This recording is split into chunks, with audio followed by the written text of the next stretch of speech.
In the chill of a North Sea dawn, radar screens came alive with digital ghosts fast, low, and closing. It was supposed to be a controlled NATO air combat exercise, a war game between allies, but what unfolded in the skies above Northern Europe would test the boundaries of training, trust, and restraint. On one side, the Tornado IDs of the German Luftwaffe low-level strike jet built for speed and terrain-hugging stealth. On the other, the mighty F-15C Eagle from the United States Air Force, an air superiority legend.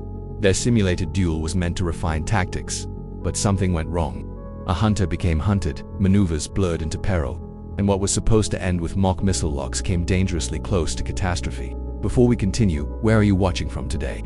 Comment below. Set the stage. Post-Cold War. NATO training culture and joint air exercises in Europe during the late 1990s or early 2000s. Explain the purpose of these multinational drills, testing interoperability, refining tactics, and building trust. Introduce the protagonists. The Luftwaffe Tornado IDS crews known for their daring low-level flying, and the USA F-15C pilots from the 48th Fighter Wing stationed at RAF Lakenheath, confident in their superior air-to-air capabilities.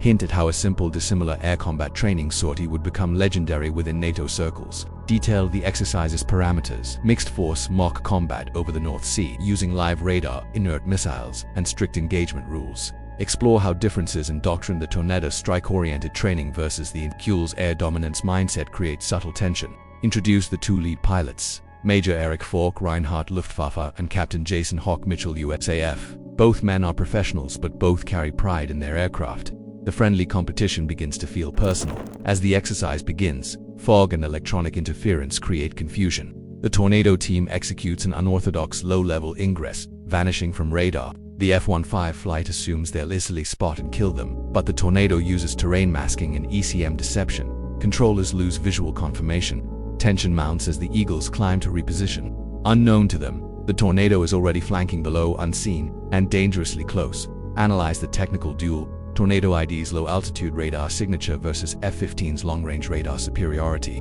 Break down their sensors, flight envelopes, and missile systems. AIM-120 versus Sky Shadow ECM pods. Show how the Tornado's pilots use terrain-following radar to exploit weaknesses in the F-15's engagement radar cone. Interweave technical explanation with the pilot's inattention. Reinhardt's focus narrowing as he maneuvers beneath the Eagle's radar horizon.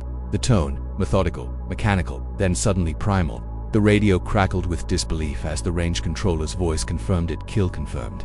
Tornado 1, F-150. For a moment, the entire exercise froze.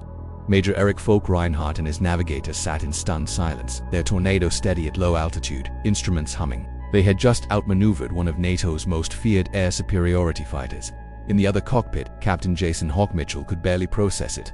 How had a low-level strike jet gotten beneath his radar cone, scored a clean simulated lock, and vanished before he even saw it? Controllers ordered an immediate reset. Both formations turned for the holding area. The skies momentarily calm. Yet beneath the calm, the radio chatter carried an undercurrent of tension, half admiration, half wounded pride. In the Tornado, Reinhardt's navigator let out a slow exhale. "He never saw us coming," he said quietly. Reinhardt didn't answer.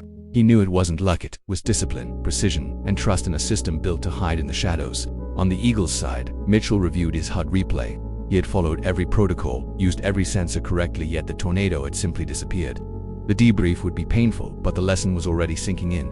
Dominance in the sky wasn't just about technology, it was about adaptability. Back at the control center, NATO officers studied the telemetry in silence. One German general smiled faintly. "Sometimes," he said, "the hunter forgets the hunted can bite." A tactical pause was declared. The next round would begin with everyone watching closely. But deep down, every pilot knew the dynamic had shifted. The Tornado had drawn blood figuratively, and pride alone wouldn't repair the balance. What tactical decision surprised you most so far? Share your thoughts in the comments. The second round began with unspoken tension. No one wanted to admit it aloud, but pride had entered the cockpit. The F-15C pilots from Lakenheath, normally unshakable, had been caught off guard by a Tornado strike jet that wasn't supposed to outthink them. Across the airwaves, clipped calls replaced casual banter. Controllers cleared both sides to re-engage, but beneath the professionalism, there was an edge, each side now flying to reclaim its reputation. This time, the Eagles came prepared. Their radar modes shifted to low-pulse search, hunting for faint ground returns. The lead F-15 climbed to high altitude, using his AWACS uplink to track terrain contours below, while the wingman swept wide to box in any low-level escape routes. Both sides had evolved, so had the danger.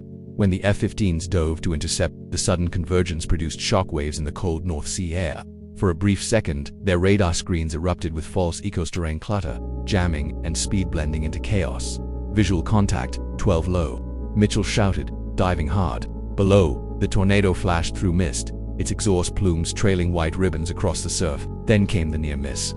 As Mitchell's F-15 broke left to pursue, Reinhardt rolled the Tornado inverted and pulled into a violent climb through the Eagle's flight path. The two jets crossed at a closing speed of nearly 1,400 miles per hour, so close that the Tornado's warning system shrieked from turbulence alone. Controllers on the ground went silent. Everyone understood how close this had come to disaster.